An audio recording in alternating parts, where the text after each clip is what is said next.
Hello everyone, welcome to this YouTube channel. तो आज की वीडियो में हम बात करने वाले हैं डाटा टाइप्स के बारे में कि सी लैंग्वेज के अंदर कौन सी इंपॉर्टेंट डाटा टाइप्स हैं। देखो, जब भी हम डाटा की बात करें तो दो चीज़ें तो हमारे माइंड में आती ही आती हैं।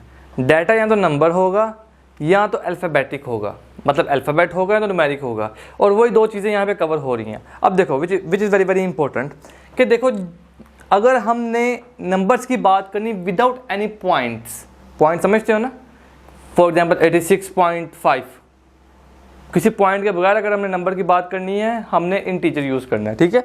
तो उसके लिए सी लैंग्वेज में हम यूज़ करते हैं डाटा टाइप जिसका नाम है इंट।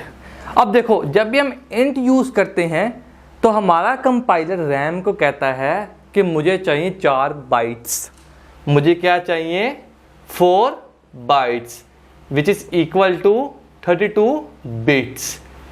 क्यों चाहिए इसकी डिटेल वीडियो में पहले ऑलरेडी बना चुका हूँ। अब अगर हमें वैल्यू चाहिए पॉइंट्स में तो हम यूज़ करते हैं फ्लोट। तो हम क्या यूज़ करते हैं? फ्लोट। एग्जाम्पल परसेंटेज, ठीक है। जब हम फ्लोट यूज़ करते हैं तो हमारा कंपाइलर रैम को कहता है कि मुझे चाहिए again 4 bytes which is equal to 32 bits.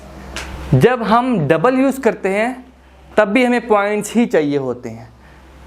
अब फ्लोट और डबल में डिफरेंस है। देखो, कुछ पॉइंट्स ऐसे होते हैं जो बहुत ही छोटी वैल्यूज़ में होते हैं। मिसाल के तौर पे आपका 12th के एग्ज़ाम का रिज़ल्ट या परसेंटेज, ये इस परसेंटेज के वैल्यू में पॉइंट के बाद बहुत कम नंबर्स आते हैं। जैसे कि ये हमें एग्जांपल दिए 86.25।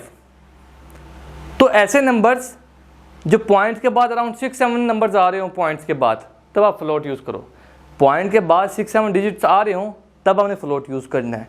मगर पॉइंट्स के बाद बहुत ही ज़्यादा वैल्यूज़ आ रही हो, आपको बहुत ही अच्छी एक्यूरेसी चाहिए। देखो, बाज़ चीज़ों में हमें एक्यूरेसी बहुत अच्छी चाहिए होती है। फॉर एग्जांपल, कोई ऐसी मैथमेटिकल कैलकुलेशन, कोई ऐसी नासा की कैलकुलेशन, फॉर जस्ट एग्जांपल के तौर पे, जो कि हमें मोर एक्यूरेट चाहिए। हमें पॉइंट, हमें इस डॉट के बाद ज़्यादा वैल्यूज़ चाहिए, तो उस केस में हम डबल यूज़ कर सकते हैं। जब हमें पॉइंट के बाद 15 to 16 डिजिट्स की ज़रूरत हो तब हम डबल यूज़ कर लेते होते हैं। तब तो डबल के केस में क्या होता है, कंपाइलर कहता है कि मुझे चाहिए 8 बाइट्स, कि आप 8 बाइट्स रैम में जगह बना लो। कंपाइलर रैम को ये कहता है। करैक्टर के केस में क्या होता है? What is character? करैक्टर क्या है? एक अल्फ़ाबेट, ठीक है। करैक्टर क्या है? एक अल्फ़ाबेट। तो ये अल्फ़ाबेट कितनी बाइट लेता है? सिर्फ 1 बाइट। ये अल्फ़ाबेट कितनी बाइट लेता है? सिर्फ 1 बाइट। नाउ हम करैक्टर का ही यूज़ करके स्ट्रिंग बनाते हैं। सी, देयर आर फ्यू पॉइंट्स।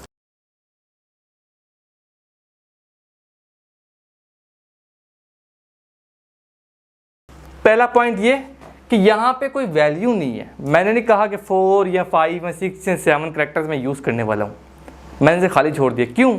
ताकि वो ऑटोमेटिकली वैल्यू के हिसाब से, कंपाइलर जो है ऑटोमेटिकली यहाँ वैल्यू के हिसाब से समझ ले कि हाँ, इस करैक्टर एरे को इतने की ज़रूरत है। अभी मैंने एरे नहीं पढ़ाया, ठीक है। तो अगर अभी ये नहीं भी समझ आ रही तो नो इशू। सिंपल बात यह है कि जब भी हमें स्ट्रिंग चाहिए होती है हम इस चीज़ का यूज़ करते हैं, ठीक है। अब ये कितनी बाइट्स लेगा? डायनामिकली डिपेंड है कि हम करैक्टर्स कितने डाल रहे हैं। देखो, यहाँ पे कितने करैक्टर्स हैं? यहाँ पे करैक्टर है 1 2 3 4। तो एक करैक्टर कितनी बाइट लेता था? 1 बाइट। तो 4 करैक्टर्स कितनी बाइट लेंगे?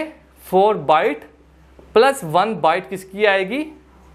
1 बाइट आएगी टर्मिनेशन की, विच इज़ नथिंग बट